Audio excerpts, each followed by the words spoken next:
Experiment time. Today I'm comparing different lengths of bulk fermentation and see what difference it makes in the final bread. Are you ready to see some over-fermented dough?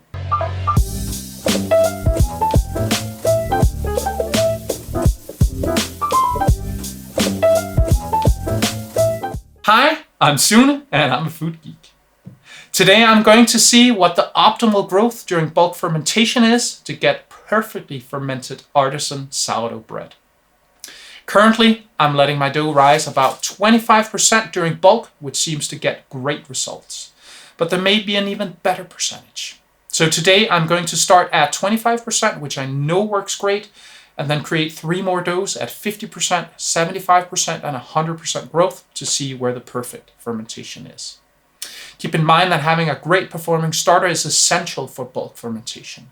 That also means that you need to make sure your starter is optimized and grows 3 or even 4 times after a feeding. It directly affects the growth that your dough will experience during its fermentation. If you want to know everything that affects your bread's oven spring, go watch my video, Get Amazing Oven Spring in Your Sourdough Bread. It's linked in the card above. I'm planning to do an under-fermentation experiment at a later date so we can see what happens if you don't ferment your bread enough. If you're new to this channel, I bake a lot of sourdough bread and I make delicious food from all over the world. My goal is to show you how to get the most out of every ingredient, and I want to teach you how to do that in simple and understandable steps. So join me by subscribing and ringing the bell so you won't miss any future videos. The dough that we're looking at today is 80% bread flour and 20% rye flour. The hydration is 80% and the salt content is 2.4%. The bread flour that I use is a wonderful bread flour from a Danish mill called Crumb, which isn't located far from where my girlfriend lives. So I go there and buy the flour in bulk. The rye is also one that they make, and it's probably the most delicious rye flour that I've ever tasted. Hands down. If you'd like to support the channel, consider becoming a Patreon, which I am linking in the card above. Or you can buy some merch, or you can use the links in the description for tools and ingredients. Those links are affiliate links and will give me a percentage if you buy something. Thank you. Those were the words. This is the experiment. The formula for the bread made in this experiment is linked in the description and the card above. First, I mix everything for the dough in a big bowl.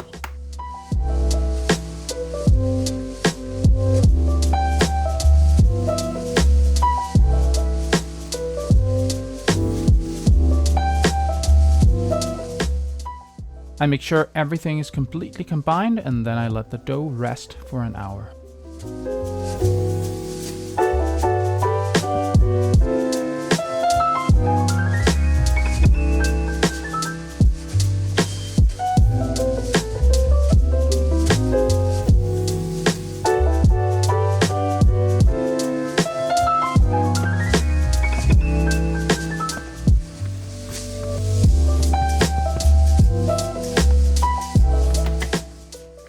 Then I do the first set of stretch and folds.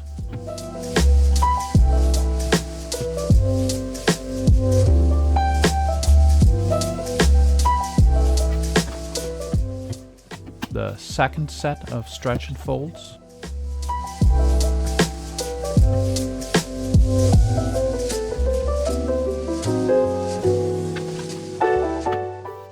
And the third set of stretch and folds.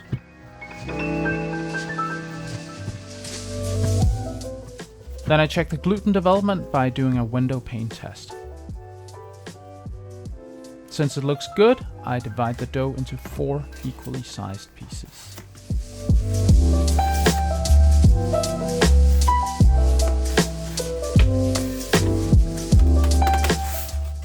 I put each piece of dough in a container where I can monitor the growth.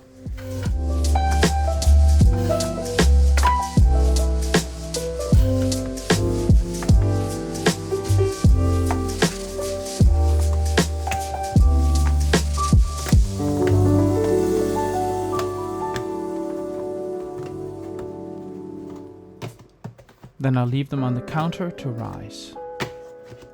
Once the first dough has risen 25%, I pre-shape the dough.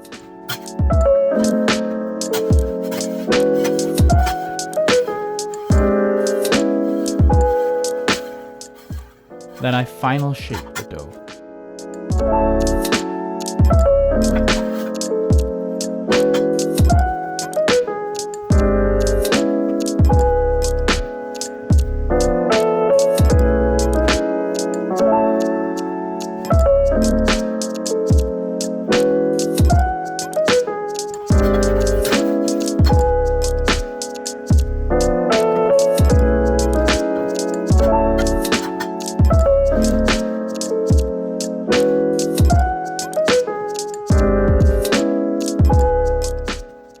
And then I put it in the fridge to retard. Then I do the same for all of the other doughs once they grow to their target.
Then I let all 4 doughs retard in the fridge until the next morning. The next morning I bake them in the order that I put them in the fridge. First the 25%. I flip it.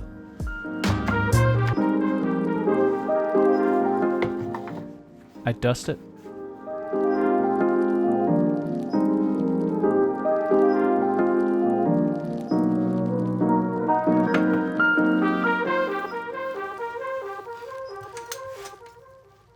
I score it, and then I bake it.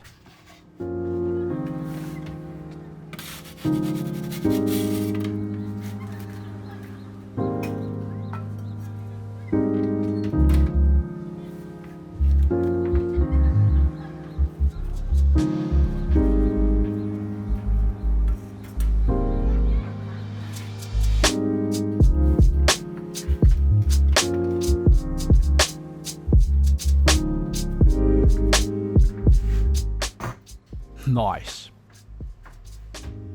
Then the 50%.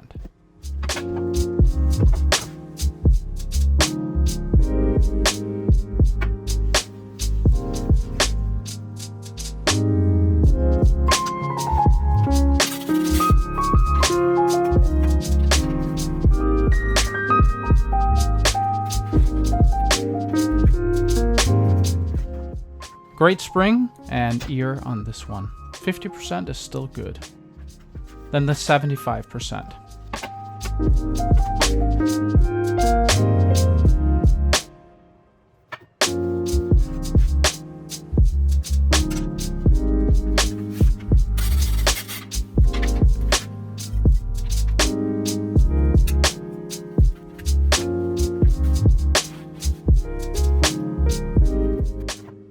Not much spring. Then the 100%.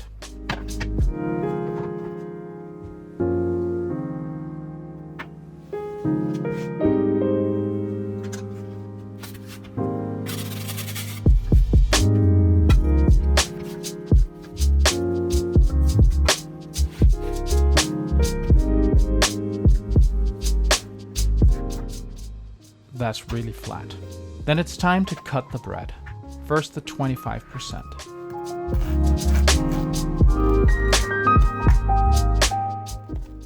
Nice lacy crumb.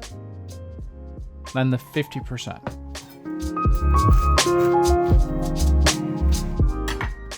A very similar crumb structure. Then the 75%. Nice crumb too, but obviously not nearly as high. Then the 100%.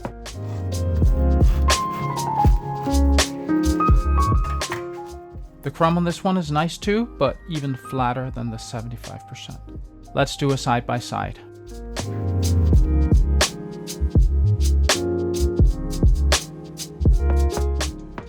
Okay, so those are super interesting results.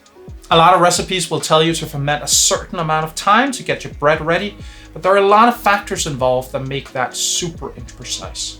The flour used, the starter strength, the ambient temperature, or other things added. They all play with the timings. So fermenting your bread to a certain size is much more precise. If you want to make a classic crusty artisan sourdough bread and you want great oven spring, the range is 25 to 50%. If you want to build a bread that has an intricate design or one that doesn't break the crust, like say a brioche or sandwich bread, you should ferment closer to 100%. Great bread doesn't have to be complicated if you know what you're doing. I hope you learned something today. See you next time.